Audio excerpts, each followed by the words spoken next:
अरे तारा, कैसी हो? सुबह सुबह कहाँ चली गई थी? मंदिर गई थी क्या? यह तो तुम्हारी रोज की आदत है। धूप हो या छांव, तुम कभी मंदिर जाना नहीं भूलती। आजकल तो घर में बहू भी आ गई है, थोड़ा आराम कर लिया करो। हाँ पार्वती, मंदिर गई थी। मन थोड़ा बेचैन था। बहू के आने के बाद से घर में रौनक तो बढ़ी है, लेकिन क्या हुआ तारा? सब ठीक तो है ना? बहू कैसी है? घर में सब शांति है? गांव भर में उसकी सुंदरता और सुशील स्वभाव की चर्चा है। शांति। हाँ, शांति तो है। बहू आई है, घर भरा भरा लगता है। शादी को 2 महीने हो गए। तुम तो आ नहीं पाई थी पार्वती। मुझे तुम्हारी बहुत याद आई। हाँ, गांव में तो यही चर्चा है। सब कहते हैं रमेश बड़ा भाग्यवान है, जो ऐसी पत्नी मिली। घर का सारा काम करती होगी, तुम्हारी सेवा करती होगी। आजकल की बहुएं तो कहाँ किसी की सुनती हैं। हाँ, करती तो है। घर के काम में तो बड़ी निपुण है। सुबह उठते ही सारे काम निपटा देती है। मुझे ज्यादा कुछ करने नहीं देती। कहती है, आप आराम करो माँ जी। सच में तारा, तुम तो सच में भाग्यशाली हो। ऐसी बहू मिलना आजकल कहाँ नसीब होता है। मेरी तो कमर टूट गई है घर के कामों से। काश मेरी बहू भी ऐसी होती। हाँ पार्वती, भाग्यशाली तो हूँ। वह मुझे अपनी माँ की तरह ही समझती है, ऐसा वह कहती है। उसके मीठे बोल सुनकर कभी कभी तो मैं भी भूल जाती हूँ कि वह मेरी बहू है, बेटी नहीं। पार्वती तारा देवी को अलविदा कहती हैं और अपने रास्ते चली जाती हैं। तारा देवी वहीं खड़ी रहती हैं। उनकी आंखों में एक अजीब सी उदासी और चिंता झलकती है, जो उनकी बातों से बिल्कुल मेल नहीं खाती। आ गई महारानी। इतनी देर कहाँ लगा दी? सारा गांव घूम रही थीं क्या, या फिर मंदिर में बैठकर दुनिया भर की बातें कर रही थीं? यहाँ घर में इतना काम पड़ा है और आपको घूमने की पड़ी है। बहू, वो मेरी पुरानी सहेली पार्वती मिल गई थी। उससे बातें कर रही थी तो थोड़ी देर हो गई। बरसों बाद मिली थी तो थोड़ा रुक गई। अच्छा, तो यह बात है। बाहर जाकर अपनी सहेली से मेरी चुगली कर रही होंगी।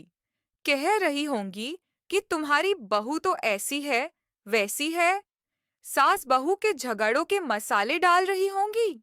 नहीं बहू, मैंने तुमसे जुड़ी कोई बात नहीं की। हमारी तो पुरानी बातें चल रही थीं, गांव के हालचाल पूछ रही थीं। तुम्हें क्यों बीच में लाऊंगी? झूठ मत बोलो, मुझे सब पता है। तुम जरूर मेरी बुराई कर रही होगी। पीठ पीछे मेरी शिकायतें करती हो। मुझे पता है तुम मुझे पसंद नहीं करती हो। बहू, ऐसा मत कहो। मैंने सच में कुछ नहीं कहा। तुम मेरी बहू हो, मैं क्यों तुम्हारी बुराई करूंगी? मुझे तो हमेशा यही चिंता रहती है कि तुम खुश रहो। बड़ी आई, सीधी सादी बनने की कोशिश मत करो। मुझे तुम्हारी असलियत पता है। तुम और तुम्हारी सहेलियां मिलकर मेरी पीठ पीछे हंसती होंगी। बहू, क्या मैं तुम्हारे लिए कुछ मदद करूं? शाम का खाना बनाने में? नहीं, जरूरत नहीं है। आप आराम करो। आपकी मदद की जरूरत नहीं है मुझे। आप तो बस बैठकर हुक्म चलाना जानती हो। लेकिन मैं तो बस। मैंने कहा ना, मुझे मदद नहीं चाहिए। और हाँ, आपके लिए मैंने सुबह की बची हुई रोटियां रखी हैं। खा लेना। आजकल तो आप भी कहाँ ज्यादा खाती हो। बासी रोटियां? लेकिन सुबह तो ताजी रोटियां बनी थीं। क्या हुआ? बासी रोटी खाने में क्या परेशानी है? एक रोटी फेंकने का मतलब है अन्न की बर्बादी। आपका बेटा दिन रात खेत में काम करके अनाज उगाता है, और आप हो कि खाने में भी नखरे करती हो। लेकिन बहू, मैंने तो कभी बासी रोटी नहीं खाई। मेरे पेट में दर्द होता है बासी खाना खाने से। हाँ, हाँ, आपकी तो महारानी जैसी आदतें हैं। मेरे मायके में तो कभी बासी रोटी नहीं खाई जाती थी। लेकिन अब यही मिलेगा। खाओ या भूखे रहो, मुझे कोई फर्क नहीं पड़ता। मेरे पेट में दर्द हो रहा था, इसलिए मैंने सोचा ये रोटियां तुम्हारे लिए रख दूं। अब जो है सो है, खा लेना। मुझे और भी काम है। माँ, तुमने खाना खा लिया? आज तो सुधा ने बहुत स्वादिष्ट खाना बनाया था। तुम्हारी पसंदीदा सब्जी भी बनाई थी। कुछ नहीं बेटे, मेरे पैरों में बहुत दर्द हो रहा है। मुझे जरा मालिश का तेल दे दो, मैं लगा लूंगी तो थोड़ा आराम मिल जाएगा। ये क्या माँ, सामने ही तो रखा है, तुम इतना भी नहीं कर सकती? मैं अभी अभी काम से आया हूं, बहुत थका हुआ हूं। सारा दिन धूप में काम किया है, बदन टूट रहा है। अब उठने की हिम्मत नहीं है। मैं सोने जा रहा हूं, सुबह देखूंगा।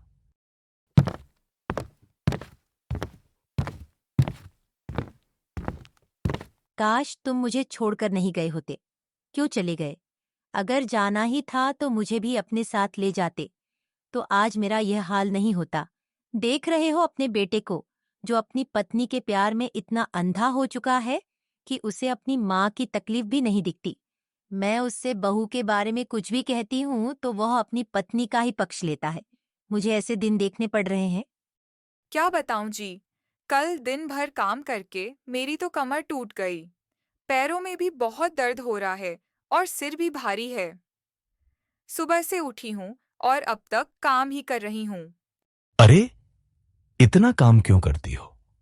थोड़ा आराम भी तो किया करो। तुम्हें अपनी सेहत का भी तो ध्यान रखना चाहिए। आराम कहाँ नसीब होता है। घर का सारा काम, तुम्हारा ख्याल रखना, माँ जी के खाने पीने का ध्यान रखना, उनकी दवाइयों का ध्यान रखना। दिन भर 100 काम होते हैं और माँ जी हैं कि बैठी रहती हैं। माँ जी को क्या है, वह तो दिन भर सिर्फ आराम फरमाती है। ये भी नहीं कि थोड़ा हाथ बटा दें। तुम्हें देखती भी नहीं कि तुम कितनी थकी हुई हो।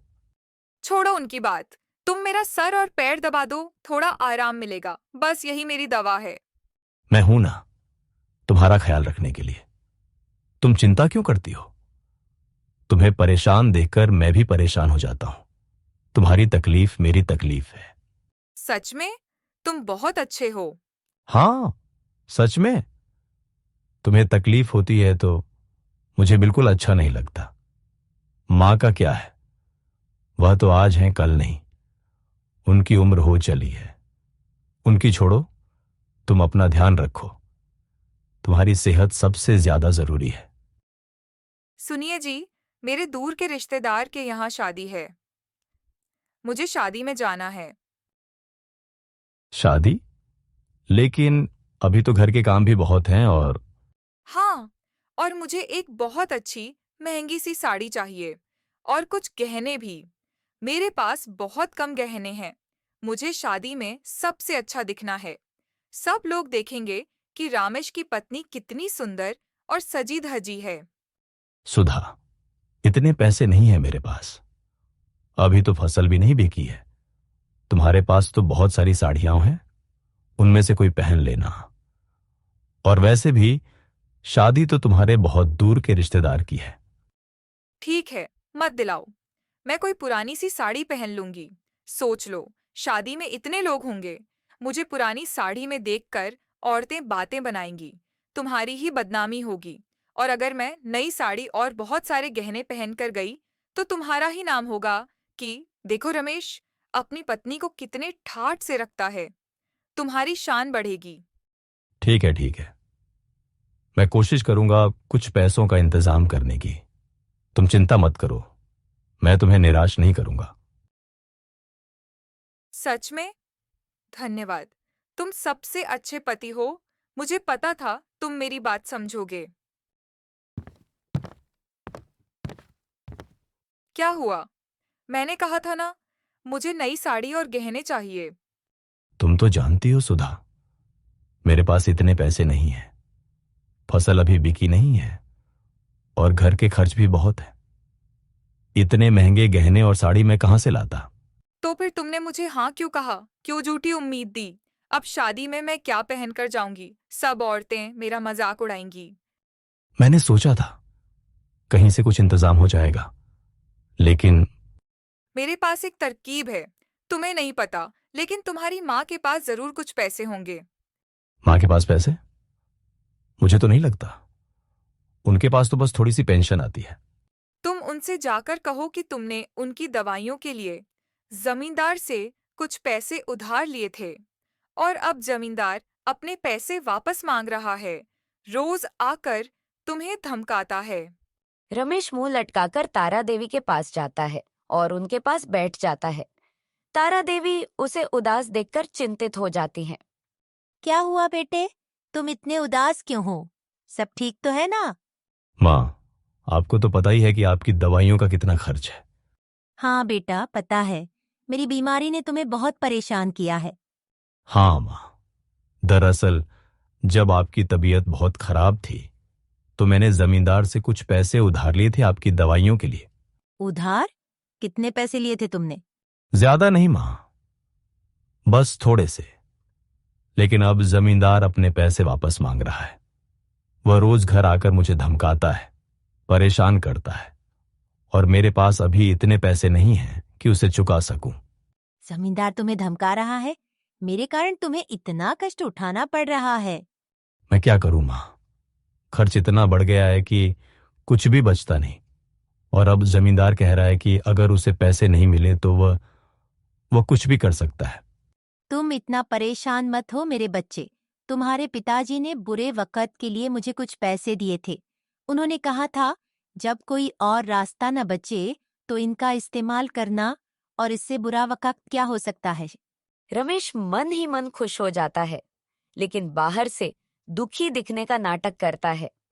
रमेश कमरे में आता है और सुधा को पोटली दिखाता है। सुधा पोटली देखकर बहुत खुश हो जाती है। यह देखो, मैंने कहा था ना, तुम्हारी माँ के पास जरूर पैसे होंगे। कितने हैं इसमें? ज्यादा तो नहीं है, लेकिन इतने जरूर हैं कि तुम्हारे लिए एक अच्छी साड़ी और कुछ गहने आ जाएंगे। सच में? धन्यवाद जी, आप तो कमाल हैं। अब मैं शादी में सबसे सुंदर दिखूंगी। लेकिन सुधा, हमने माँ से झूठ बोला। मुझे ये सब ठीक नहीं लग रहा। वह पैसे पिताजी ने बुरे वक्त के लिए दिए थे। छोड़ो भी यह सब, जो हो गया सो हो गया। अब हमें अपनी खुशी देखनी चाहिए। तुम चिंता मत करो, मैं माँ जी का अच्छे से ध्यान रखूंगी। उन्हें कभी पता नहीं चलेगा। इस बुढ़िया का कुछ करना पड़ेगा। परेशान हो चुकी हूँ मैं इससे। यह घर अब सिर्फ मेरा होना चाहिए। जब भी इस बूढ़ी औरत को देखती हूँ, मेरा खून खौल उठता है। पता नहीं यह कब मरेगी। ऊपर से इसकी दवाई का खर्च। यह मर जाएगी तो इसकी दवाई के पैसे बच जाएंगे। ऐसे तो यह बुढ़िया दवाई के चक्कर में हमें कंगाल करके छोड़ेगी। कुछ करना पड़ेगा। कोई तरकीब सोचनी होगी जिससे यह हमेशा के लिए रास्ते से हट जाए। सुधा जानबूझकर तारा देवी से टकरा जाती है और जमीन पर गिर जाती है। अरे, ये क्या हो गया बहू, तुम कैसे गिरी? तुम ठीक तो हो? कहीं चोट तो नहीं लगी? हाय, मैं मर गई। मेरी कमर। अजी सुनते हो, तुम्हारी माँ ने मुझे नीचे गिरा दिया। मैंने तुम्हें नहीं गिराया बहू, तुम तो अपने आप ही फिसल गई थी। मैं तो बस देखा आपने, आपकी माँ कितना झूठ बोल रही हैं। क्या मैं नाटक कर रही हूँ? मुझे सच में बहुत चोट आई है। बहुत दर्द हो रहा है। ये क्या है माँ, आपने उसे क्यों गिराया? आप देखकर नहीं चल सकती थी। रमेश सुधा को लेकर अपने कमरे में चला जाता है। तारा देवी को इतना बुरा लगता है कि उनकी आंखों से आंसू बहने लगते हैं। मुझे बहुत डर लग रहा है। आपने देखा नहीं, आज माँ जी ने मेरे साथ क्या किया। मुझे लगता है वह मुझे मार देना चाहती हैं। उनकी आंखें, उनमें गुस्सा भरा हुआ था। ऐसा क्यों बोलती हो सुधा? मरे तुम्हारे दुश्मन।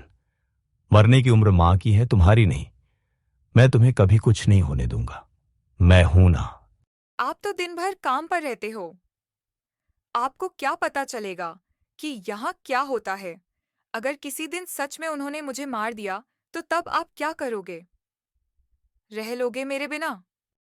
सुधा, मां ऐसा नहीं कर सकती। तुम ऐसा मत सोचो। वह थोड़ी गुस्सैल जरूर है, लेकिन उनका दिल बुरा नहीं है। आपको क्या पता कि आपकी माँ कैसी हैं? दिन भर मैं उनके साथ रहती हूँ। आपके सामने वह कुछ नहीं बोलती, अच्छा होने का दिखावा करती हैं। सुधा, मैं उन्हें इस उम्र में कहां भेजूं? और मैं भी रोज की इस किटकिट से परेशान हो चुका हूं। मैं कहती हूँ कि आज इस घर में माँ या फिर माँ जी। अब मैं और बर्दाश्त नहीं कर सकती। फिर क्या करें? कोई रास्ता तो निकालना होगा। मेरी बात सुनो, हम उन्हें वृद्धाश्रम नहीं भेज सकते, नहीं तो लोग आपके बारे में क्या क्या बातें बनाएंगे। उन्हें सीधा ऊपर ही भेज दो। ना रहेगा बांस, ना बजेगी बांसुरी। ये तुम क्या कह रही हो सुधा? ये तो पाप होगा। मैं बिल्कुल सही कह रही हूँ। मेरी बात ध्यान से सुनो। वैसे भी उनकी उम्र हो गई है, वह हमारे ऊपर बोझ ही बन गई हैं। देखते नहीं, उनकी दवा के चक्कर में हमारे कितने पैसे खर्च हो जाते हैं। कल को हमारे बच्चे होंगे, उनके लिए भी तो सोचना पड़ेगा। हमें अभी से पैसे बचाने पड़ेंगे। हाँ सुधा, शायद तुम सही कह रही हो। वैसे भी उन्हें पिताजी की बहुत याद आती है। जब देखो तब उनकी तस्वीर के सामने रोती रहती है। वह अभी तो यहां खुश नहीं है। उन्हें भी मुक्ति ही मिल जाएगी, और तुम भी यही चाहती हो। रमेश सुधा को कुछ गोलियां देता है। यह लो, यह बेहोश करने वाली दवाइयां हैं। ज्यादा तेज नहीं है, बस कुछ घंटों के लिए बेहोश कर देंगी। बहुत अच्छे। आज इस बुढ़िया का आखिरी दिन है। मैं उसके लिए उसकी मनपसंद सब्जी बना देती हूँ। उसे जरा भी शक नहीं होगा। ध्यान रखना सुधा, कोई गड़बड़ नहीं होनी चाहिए। तुम चिंता मत करो, सब कुछ ठीक होगा। लीजिए माँ जी, खाना खा लीजिए। आज मैंने सब आपकी पसंद का बनाया है। आपकी पसंदीदा सब्जी और गर्मागर्म रोटियां। तारा देवी सुधा को संदेह भरी नजरों से देखती है। आज तक तो बहू ने मुझे कभी अपनी मनपसंद सब्जी रोटी नहीं खिलाई, तो आज कैसे? रोज तो मुझे बासी खाना देती है। कुछ तो गड़बड़ है, जरूर इस खाने में कुछ मिलाया है। अरे नहीं, माँ जी, आप ऐसा क्यों सोच रही हैं? मैंने तो आपके लिए प्यार से बनाया है। लेकिन मैं करूं भी तो क्या करूं? आज नहीं खाऊंगी, कल नहीं खाऊंगी, लेकिन कभी तो मुझे उसके हाथ का खाना ही पड़ेगा। कितने दिन भूखी रहूंगी और कहाँ जाऊंगी? हे भोलेनाथ, मैंने तेरी बहुत भक्ति की है। अगर मेरी भक्ति में सच्चाई होगी तो मैं जीती रहूंगी। मेरी रक्षा कर लेना, नहीं तो मुझे मार देना। अगर आपकी यही इच्छा है तो मुझे मौत भी मंजूर है। ऐसा सोचकर तारा देवी धीरे धीरे खाना खाने लगती हैं और कुछ देर बाद बेहोश हो जाती हैं। रमेश तारा देवी को एक बोरी में बांधकर श्मशान घाट ले जाता है और उन्हें लकड़ियों पर लिटा देता है। अरे ये क्या! माचिस तो मैं घर पर ही भूल गया। जल्दी से जाकर माचिस लाता हूं, वरना मां को होश आ जाएगा। तभी तारा देवी को होश आ जाता है और उन्हें सब कुछ पता चल जाता है कि उनके बेटे और बहू उन्हें मार देना चाहते हैं। वह अंदर ही अंदर बहुत रोने लगती है। हे भगवान, मुझे होश क्यों आया? मुझे मर जाने दिया होता। ऐसे बेटे के साथ रहने से तो अच्छा था मैं आज मर ही जाती तो अच्छा होता। अपने बेटे को आते देख तारा देवी एक पेड़ के पीछे छिप जाती है। अंधेरा होने के कारण रमेश को ठीक से दिखाई नहीं देता। रमेश खाली लकड़ियों को आग लगाकर वहां से चला जाता है।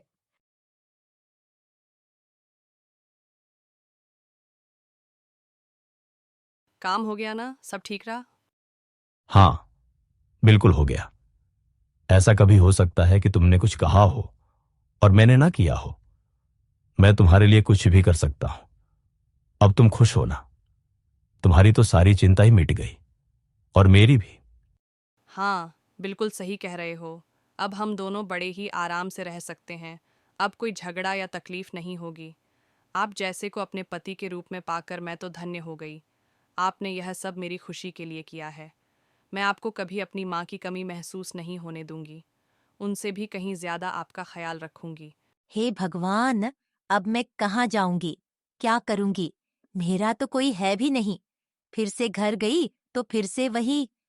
हे भोलेनाथ, आपने मुझे उस आग से बचाया है। जिंदगी दी है तो आगे का रास्ता भी आपको ही दिखाना पड़ेगा। मेरी मदद कीजिए प्रभु। मैं क्या करूं? कोई रास्ता दिखाइए। तभी वहां पर कुछ चोर आ जाते हैं। उनके पास एक पोटली होती है जिसमें चुराया हुआ सामान होता है। तारा देवी उन्हें देखकर पेड़ के पीछे छिप जाती है। चोर आपस में बातचीत करते हैं। यहां पैसे गिन लेते हैं और बाकी का सोना बांट लेते हैं। यहां हमें कोई नहीं देखेगा। ये तो श्मशान है। यहाँ कौन आने वाला है? चलो यहीं बैठ जाते हैं। लेकिन भाई, यहाँ भूत तो रहते होंगे ना? मुझे बहुत डर लग रहा है। इंसानों से तो बच जाएंगे, लेकिन भूतों से कैसे बचें? अरे डर मत, कुछ नहीं होगा, मैं हूं ना। भूत वूत कुछ नहीं होता, ये सब कहने की बात है। आज तक तूने कभी भूत को देखा है क्या? नहीं ना, तो क्यों डर रहा है? चुपचाप बैठ यहाँ। रमेश दरवाजा खोलता है और सामने तारा देवी को देखकर उसके पैरों तले जमीन खिसक जाती है। उसके मुंह से आवाज तक नहीं निकल पाती। तारा देवी के चेहरे पर गुस्सा और दृढ़ता का भाव है। उनके हाथ में एक पोटली थी। क्या हुआ? अब तेरे बोलती क्यों बंद हो गई? तुझे थोड़ी भी शर्म नहीं आई जो तू अपनी माँ को जिंदा जलाने चला था?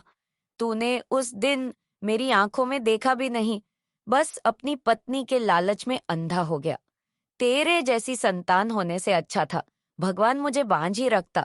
कम से कम मुझे यह दिन तो नहीं देखना पड़ता। रमेश और सुधा तारा देवी की बहुत देखभाल करते हैं। सुधा उन्हें समय पर भोजन और चाय देती है और रमेश उनकी दवाइयों का पूरा ध्यान रखता है। घर में शांति बनी रहती है, लेकिन तारा देवी की आंखों में एक गहरी उदासी छाई रहती है। माँ जी, यह लीजिए आपकी चाय, बिल्कुल सही समय पर बनाई है। और यह आपके पसंदीदा बिस्कुट। आपको कुछ और चाहिए क्या? माँ, ये आपकी सुबह वाली दवाई का समय हो गया है। लीजिए, पानी भी साथ में है। आपको कोई तकलीफ तो नहीं हो रही है? नहीं बेटा, तकलीफ तो अब नहीं है। तुम दोनों मेरी इतनी सेवा कर रहे हो। माँ जी, इसमें हमारी सेवा क्या है? आप हमारी माँ जैसी हैं। आपका ध्यान रखना तो हमारा फर्ज है। सब जानती हूँ मैं, ये सब उस पोटली के कारण हो रहा है। उस धन के लालच में ये सब नाटक कर रहे हैं। माँ जी, आपकी त्वचा कितनी रूखी हो गई है। मैं रोज आपके हाथों और पैरों की मालिश किया करूंगी, आपको आराम मिलेगा। माँ जी, एक बात पूछनी थी, अगर आपको बुरा न लगे तो? हाँ बहू, पूछो क्या पूछना है। वह जो पोटली आपके पास है, उसमें इतना सोना और पैसा कहाँ से आया? हमने तो कभी आपको इतना धनी नहीं देखा। क्या यह पिताजी की बचत थी? उस पोटली की कहानी थोड़ी अलग है बहू। अलग? कैसी कहानी माँ जी? हमें भी तो बताइए। जब तुम्हारा पति मुझे उस श्मशान घाट पर जला रहा था। हाँ बहू, जब आग धधक रही थी तभी अग्नि देवता स्वयं उस अग्नि से प्रकट हुए। अग्नि देवता? हाँ, उन्होंने मुझसे कहा कि चूंकि मैं जीवित थी इसलिए मैं उनसे कुछ भी वरदान मांग सकती हूँ। और आपने उनसे यह धन और सोना मांगा? हाँ बहू, मैंने उनसे कहा कि मुझे इतना धन चाहिए कि मेरे बेटे और बहू को कभी किसी चीज की कमी ना हो। सुधा तारा देवी की बातों पर विश्वास नहीं कर पा रही है, लेकिन उसके मन में लालच और बढ़ जाता है। अगर माँ जी को एक बार में इतना धन मिल सकता है, तो अगर मुझे भी अग्नि देवता मिल जाए तो कितना कुछ मिल सकता है। माँ जी, अगर आपको उस समय इतना धन और सोना मांगने का अवसर मिला, तो आपने और ज्यादा क्यों नहीं मांगा? थोड़ा और सोचती तो कितना कुछ मिल जाता। बहू, उस समय तो मुझे अपनी जान बची हुई देखकर ही बहुत खुशी हुई थी। और फिर मैं बूढ़ी हूँ, इतना वजन मुझसे उठाया भी नहीं जाता। वजन की चिंता आप क्यों करती हैं माँ जी? अगर मुझे ऐसा अवसर मिले तो मैं इतना धन लाऊंगी कि हमारी 7 पुश्तें भी बैठकर खाएंगी। सुनो जी, मैंने सोच लिया है कि अब हमें क्या करना है। क्या करना है सुधा? अब तो सब ठीक चल रहा है। माँ भी खुश है और घर में शांति है। शांति कैसी? यह सब नाटक है। यह बुढ़िया जानती है कि हमारे पास धन नहीं है, इसीलिए यह सब कर रही है। मुझे वह सारी दौलत चाहिए। लेकिन अब तुम क्या करना चाहती हो? कोई गलत कदम मत उठाना। मैं श्मशान घाट जाऊंगी और तुम मुझे जला देना। क्या? तुम पागल हो गई हो क्या? मैं तुम्हें कैसे जला सकता हूं?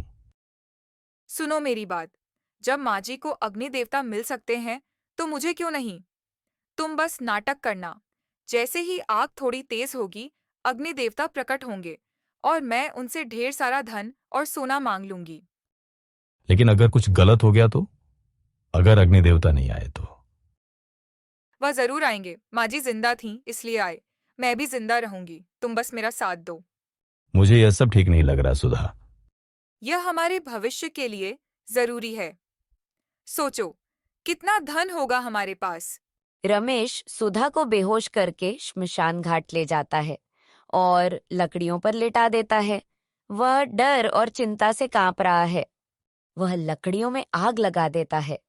आग धीरे धीरे बढ़ने लगती है।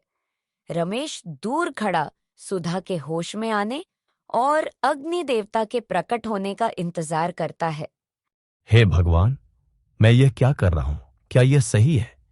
आग धीरे धीरे शांत हो जाती है, लेकिन सुधा होश में नहीं आती। अग्नि देवता भी प्रकट नहीं होते। रमेश बुरी तरह से डर जाता है। उसे एहसास होता है कि उसकी पत्नी मर चुकी है। उठो सुधा, ये क्या हो गया? तुम क्यों नहीं उठ रही हो? अग्नि देवता कहां है? नहीं, ये नहीं हो सकता। मैंने ये क्या कर दिया? रमेश रोते हुए घर लौटता है। तारा देवी उसे इस हाल में देखकर चिंतित हो जाती है। रमेश फूट फूट कर रोने लगता है और अपनी माँ के पैरों पर गिर पड़ता है। क्या हुआ बेटे? तुम इतने परेशान क्यों हो? सुधा कहाँ है? वह तुम्हारे साथ नहीं आई? माँ, मैंने बहुत बड़ी गलती कर दी। सुधा अब नहीं रही। क्या? ये तुम क्या कह रहे हो रमेश? क्या हुआ उसे? माँ, सुधा धन के लालच में वह श्मशान घाट गई थी और मैंने उसे जला दिया अग्नि देवता के इंतजार में, लेकिन वह नहीं आए और वह मर गई। तुम्हारा लालच तुम्हें ले डूबा रमेश, और तुम्हारी पत्नी का लालच उसे। तुम दोनों ने मिलकर जो पाप किया, उसका फल तुम्हें मिल रहा है। माँ, मुझे माफ कर दीजिए। मैंने सुधा के कहने में आकर बहुत बड़ी गलती कर दी। मुझे अपनी करनी पर बहुत पछतावा हो रहा है। मैं अब कैसे जीऊंगा? अब पछताने से क्या होगा बेटे? तुमने अपनी पत्नी को खो दिया और मेरा विश्वास तोड़ दिया। तुम्हारे लालच ने एक निर्दोष जान ले ली। गांव में रमेश और सुधा की कहानी फैल जाती है। लोग उनके लालच और मूर्खता पर थूकते हैं। रमेश अकेला और दुखी रहता है। रमेश लोगों की बातें सुनकर और भी टूट जाता है। देखो, वह रमेश जा रहा है। अपनी पत्नी के लालच में अपनी ही मां को मारने चला था और अब अपनी पत्नी को भी खो दिया। सही कहा, लालच बुरी बला है। उन्हें उनकी करनी की सजा मिल गई। तारा देवी कितनी अच्छी है। उन्होंने फिर भी अपने बेटे को घर से नहीं निकाला। रमेश अब पूरी तरह से बदल चुका है। वह अपनी माँ की सेवा में लगा रहता है और अपने किए पर हमेशा पछताता रहता है। तारा देवी भी अब शांत और स्थिर हैं। घर में अब शांति है, लेकिन सुधा की मौत का दुख हमेशा बना रहता है। रमेश और सुधा को उनके लालच की सजा मिल चुकी थी। सुधा ने अपनी जान गंवाई और रमेश ने अपना सुकून और पत्नी को खो दिया। तारा देवी ने अपने बेटे को माफ तो कर दिया था, लेकिन उनके दिल में हमेशा एक गहरा घाव बना रहा।